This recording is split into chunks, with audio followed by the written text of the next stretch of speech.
ਪੰਜਾਬੀ ਪਿਆਰਿਓ ਜੀਵਨ ਜੋਗਿਓ ਜੁਗ ਜੁਗ ਜੀਵੋ। ਸਿਕੰਦਰ ਮਕਦੂਮੀ ਕੌਣ ਸੀ? ਇਹਦਾ ਖਾਨਦਾਨੀ ਪਿਛੋਕੜ ਕੀ ਸੀ? ਔਰ ਅਸੀਂ ਮੁਸਲਮਾਨਾਂ ਇਸ ਦਾ ਨਾਮ ਸਿਕੰਦਰ ਰੱਖਣਾ ਕਿਉਂ ਸ਼ੁਰੂ ਕੀਤਾ? ਇਹਨਾਂ ਸਾਰੀਆਂ ਗੱਲਾਂ ਤੇ ਅੱਜ ਮੈਂ ਇੱਕ ਪੰਛੀ ਝਾਤ ਪਾਵਾਂਗਾ। ਸਿਕੰਦਰ ਮਕਦੂਨੀਆ ਇੱਕ ਯੂਨਾਨ ਦਾ ਇਲਾਕਾ ਹੈ। ਇਹ ਉੱਥੇ ਦਾ ਰਹਿਣ ਵਾਲਾ ਸੀ।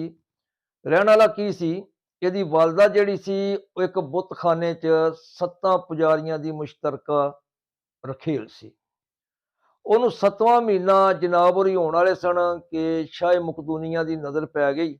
ਮੂੰਹ ਮੱਥੇ ਲੱਗਦੀ ਰਨ ਸੀ, ਉਹ ਚੁੱਕ ਕੇ ਲੈ ਤੂੰ ਨਾਰਮ 'ਚ ਪਾ ਲਈ।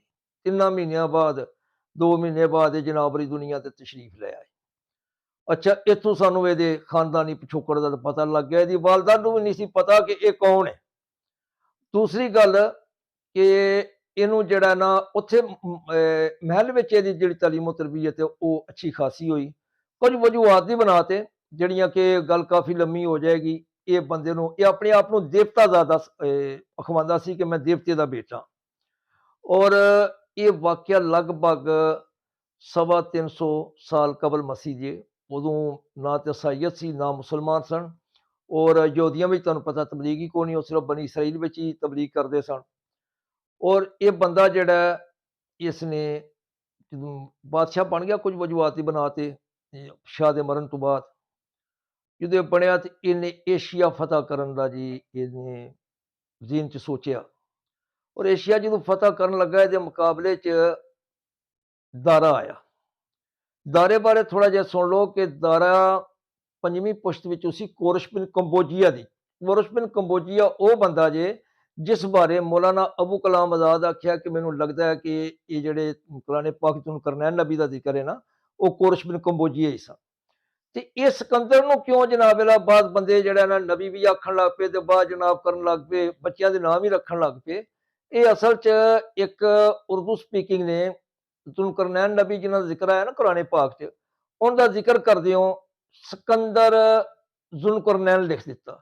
ਉਹ ਇਸ ਗੱਲ ਨੇ ਭੁਲੇਖਾ ਪਾਇਆ ਤੇ ਅਸੀਂ ਇਹਨੂੰ ਮੁਸਲਮਾਨ ਸਮਝਣ ਲੱਗ ਪਏ ਤੇ ਅੱਜ ਵੀ ਸਾਡੇ ਲੋਕ ਜਿਹੜੇ ਨਾ ਉਹ ਪੁਰਸ ਤੇ ਪੁਰਸੇ ਆਜ਼ਮ ਤੇ ਇਸ ਨੂੰ ਜਿਹੜਾ ਨਾ ਦੇਣ ਲੱਗ ਪਏ, ਫਕੀਅਤ ਦੇਣ ਲੱਗ ਪਏ। ਅੱਛਾ, ਇਸ ਆਦਮੀ ਨੇ ਜਦੋਂ ਏਸ਼ੀਆ ਫਤਹ ਕੀਤਾ ਇਹਦੀ ਅਖਲਾਕੀ ਹਾਲਤ ਇਹ ਸੀ ਜੇ ਕਿ ਇਹਨੇ ਦਾਰਾ ਦੀ ਬੀਵੀ ਔਰ ਬੇਟੀ ਦੋਵਾਂ ਨਾਲ ਬਯਕ ਵਕਤ ਵਿਆਹ ਕੀਤਾ। ਉਦੋਂ ਤਰੀਕਾਕਾਰ ਹੁੰਦਾ ਸੀ ਇੱਕ ਫਲ ਜਿਹੜਾ ਕੱਟ ਕੇ ਨਾ ਅੱਧਾ ਆਪਿਓ ਖਾ ਲੈਂਦਾ ਸੀ ਦੂਲਾ ਤੇ ਅੱਧਾ ਜਿਹੜਾ ਨਾ ਖਵਾ ਦਿੰਦਾ ਸੀ ਆਪਣੀ ਹੋਣ ਵਾਲੀ ਵੋਟੀ ਨੂੰ। ਇਹਨੇ ਜਨਾਬ ਦੋਵਾਂ ਜਿਹੜੀ ਮਾਂ ਔਰ ਬੇਟੀ ਨਾਲ ਇਕੱਠਾ ਨਿਕਾਹ ਕੀਤਾ। ਫਿਰ ਜਿੱਥੇ ਵੀ ਇਹ ਜਾਂਦਾ ਸੀ 24 ਜਨਾਬ ਡੋਲੇ ਨਾਲ ਜਾਂਦੇ ਸਨ। ਲੜਕੀਆਂ ਦੇ ਜਿਹੜੇ ਇਹਦੇ ਮੁਫਤੂਆ ਇਲਾਕੇ ਸਨ ਉੱਥੋਂ ਜਨਾਬ ਉਹ ਸ਼ਹਿਜ਼ਾਦੀਆਂ ਉਠਾਈਆਂ ਜਾਂਦੀਆਂ ਸਨ। ਇਹ ਇਹਦਾ ਅਖਲਾਕੀ ਇਹਦੀ ਹਾਲਤ ਸੀ।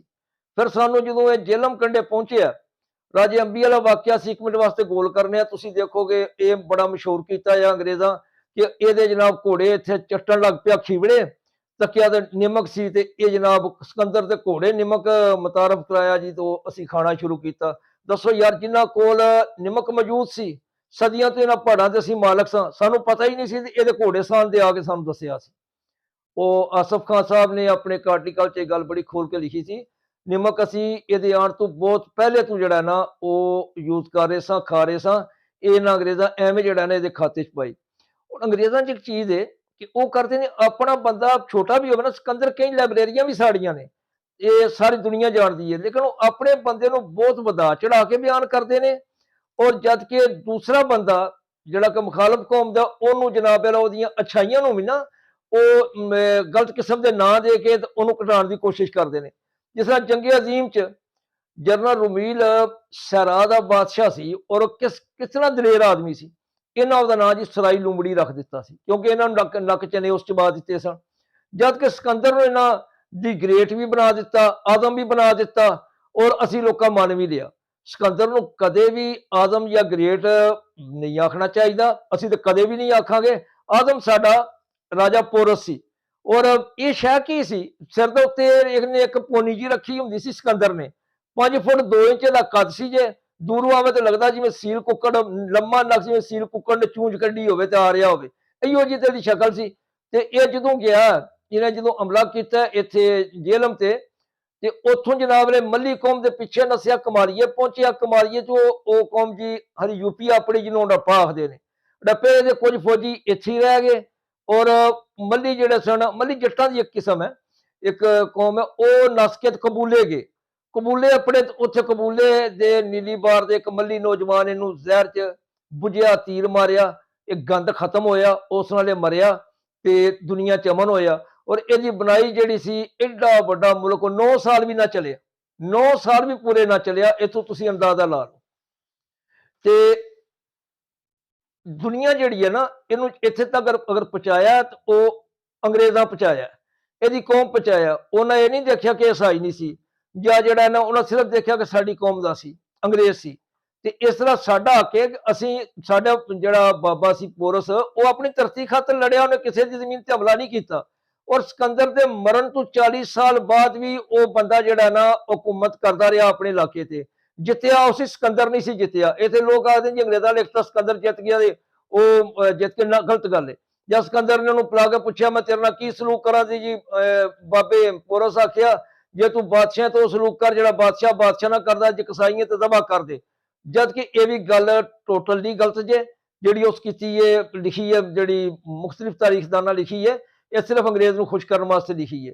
ਤੇ ਇਹ ਚੰਗੀ ਤਰ੍ਹਾਂ ਇੱਥੋਂ ਛਿੱਤਰ ਖਾ ਕੇ ਤੇ ਵਾਪਸ ਜਾਂਦੇ ਉਹ ਰਸਤੇ 'ਚ ਹੀ ਮਰ ਗਿਆ ਸੀ।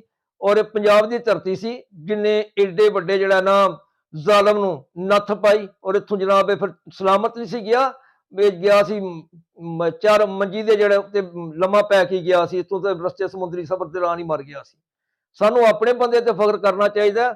ਆਜ਼ਮ ਸਾਡਾ ਪੁਰਸੇ ਆਜ਼ਮ ਸਨ, ਨਾ ਕਿ ਸਿਕੰਦਰ ਮਕਦੂਨੀ ਸੀ। ਜੀਵੇ ਪੰਜਾਬ ਸਦਾ ਜੀਵੇ।